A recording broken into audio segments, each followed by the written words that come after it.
तो आइए हम लगाते हैं अपने प्रश्न नंबर 4 के लिए। और प्रश्न नंबर 4 हमारा दे रखा है 100 रुपये का 10% वार्षिक की दर से 2 वर्ष का चक्रवृद्धि ब्याज ज्ञात कीजिए।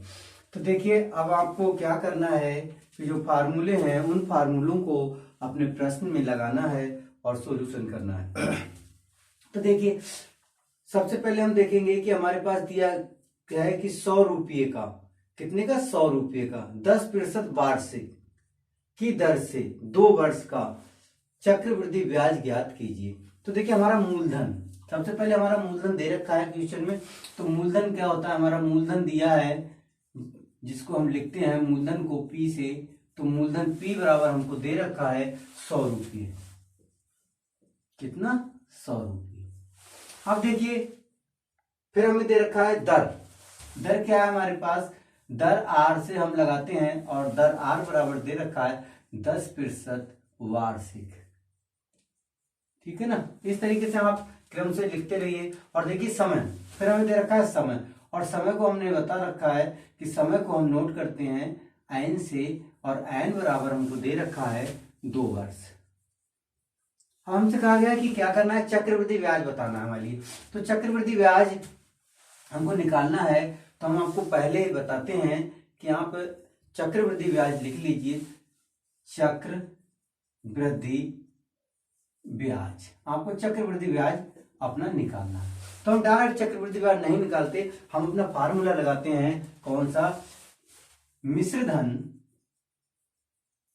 मिश्रधन बराबर मूलधन। थोड़ा सा और आपको क्लियर दे देते हैं।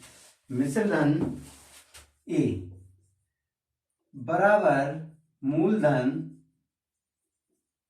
P 1 + R/100 और n पावर, अपना समय n दे रखा। अब देखो A हमको निकालना है, P हमको दे रखा है, मूलधन P, मूलधन P हमको दे रखा है, मूलधन P हमको दे रखा है कितना, 100 रुपए। ठीक है, 1 + R हमारा दे रखा है 10% और 100, और समय हमें दे रखा है 2 वर्ष। हमारे जो सूत्र है जिसे कहने चाहिए हिंदी में, हमारा जो फार्मूला है उसमें हमने इसको फिट कर लिया। अब हम कैलकुलेशन कर लेते हैं। देखिए काट देंगे, 10 से कम 10 और 10 ढाई 100 हो जाता है। बराबर हमारा बनता है 100 10, और जब हम इसका कैलकुलेशन निकालेंगे तो हमारा 11/10 आ जाता है। अब आप कहेंगे 11/10 लिख देते हैं, 11/10, और का जो समय है सर हमारा वो है 2। अब ये 11 कैसे आ गया, ठीक है ना, इसको आप थोड़ा सा फाइंड कर लें। पहला क्वेश्चन है आपका, तो देख लीजिए। देखो हमने आपको बताया था भिन्न में कि 1 + 1/10 है।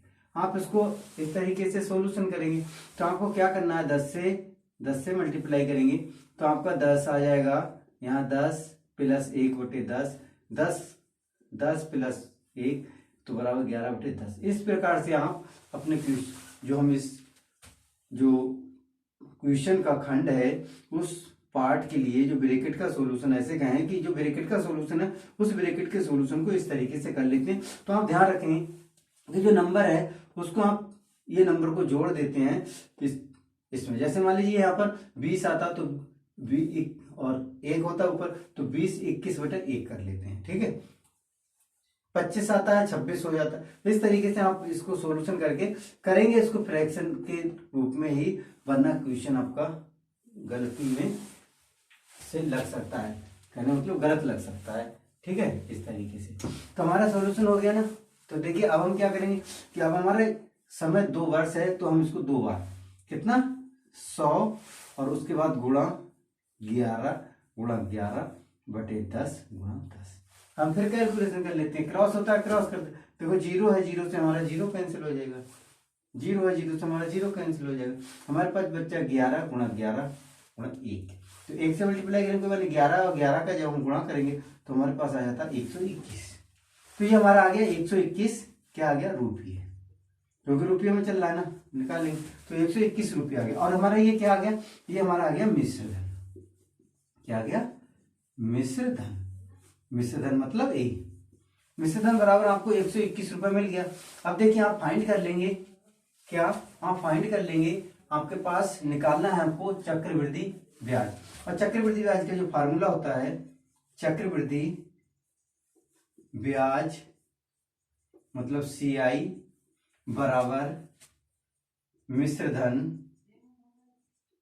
पूरा लिखे देता हूं इसमें, मिश्र धन A माइनस मूलधन P। ठीक है, तो मिश्र धन आपका कितना है 121 रुपए और मूलधन आपका कितना था 100, आपने माइनस कर दिया तो आपके पास 21 रुपये आपको क्या मिला, CI मिल जाता है।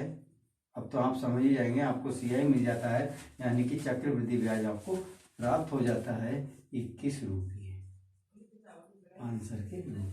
तो इस तरीके से आप बड़े आसानी से, बड़े आराम से अपने प्रश्न को लगा सकते हैं और अपने प्रश्न का सोल्यूशन कर सकते हैं। नेक्स्ट फिर मिलते हैं अगले क्वेश्चन में।